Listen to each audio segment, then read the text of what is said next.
با سلام و درود بر همه. امروز 12 جولای 2026 به قسمت پنجم درس 4 خوش آمدید. در درس قبلی به فیلد رکورد اماونت اوکی پرداخته بودیم. در این قسمت پنجم به فیلد رکورد رس و یا ریزالت که زیر مجموعه ورکینگ استوریج سکشن است خواهیم پرداخت. تقسیم بندی عمودی از بالا به پایین و افقی از چپ به راست، فیلد رکورد رس و یا ریزالت. این فیلد را فقط برای نمایش اعداد استفاده خواهیم کرد. از آنجا که پکت و زوند دسیمال قابل استفاده برای نمایش ارقام نیستند، فیلد رکورد رس طوری طراحی شده که ارقام برای نمایش و چاپ قابل استفاده باشند.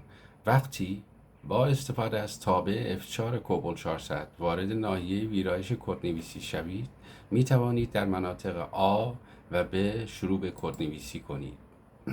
همانطوری که دیده می شود برای تعریف فیلد رکورد رس با نوشتن شماره 01 در منطقه A که بالاترین سطح فیلد رکورد می باشد شروع کرده ایم. نام فیلد رکورد رس را در منطقه B وارد می کنیم. بین رس و کلمه بعدی که پیک می باشد یک جای خالی کافی است، اما برای بهتر نشان دادن و هماهنگی با سطح‌های مرتبط 6 جای خالی گذاشته شده. برای استفاده از طبقه بندی داده ها، PIC را برای تعریف داده ها در منطقه B وارد کرده یک جای خالی بگذارید.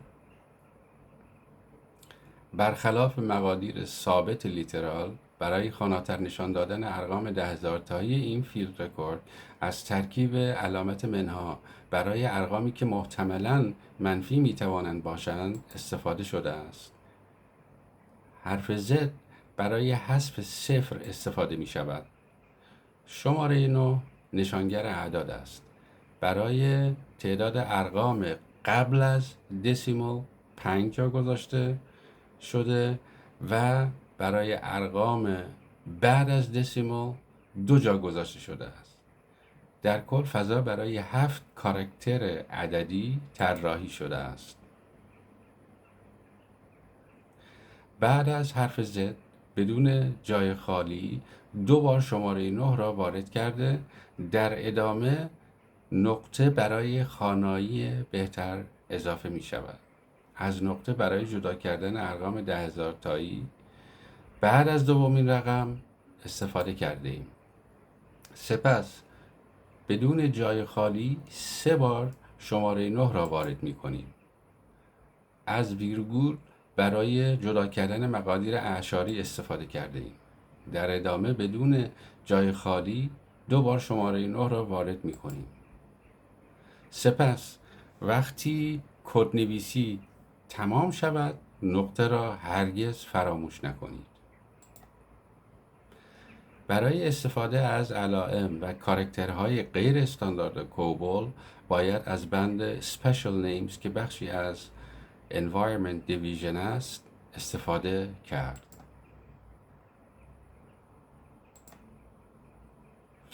روش‌های حذف 0.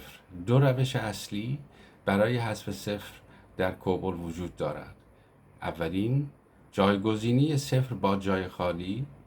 صفرهای ابتدایی با استفاده از حرف Z جایگزین می شوند. و دومین روش، جایگزینی با ستاره. صفرهای ابتدایی با علامت ستاره جایگزین می شوند. ترکیب روند کدنویسی برای نمایش اعداد مثبت و یا منفی در تصویر بالا نشان داده شده است. از آفریدگار خواهانم که صحیح و سالم و سربلند باشید. تا درس بعدی.